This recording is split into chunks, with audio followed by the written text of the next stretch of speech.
Peço a palavra. Com a palavra, a vereadora Rose Frigieri. Bom dia, então, a todos que nos acompanham. Eu apresentei esse projeto, inclusive, a pedido da comunidade.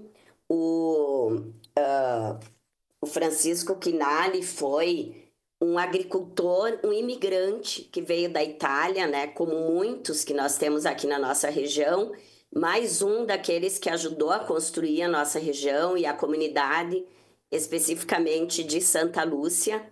Foi agricultor, como muitos tantos também virou serralheiro, seguiu então para a área mais industrial e teve toda uma participação tanto na questão do trabalho, da religiosidade na comunidade de Santa Lúcia.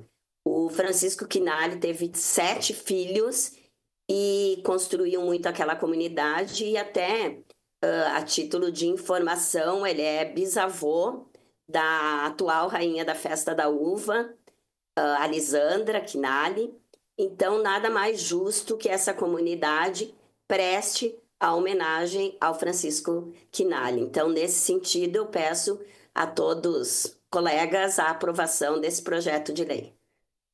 Obrigada. Obrigado.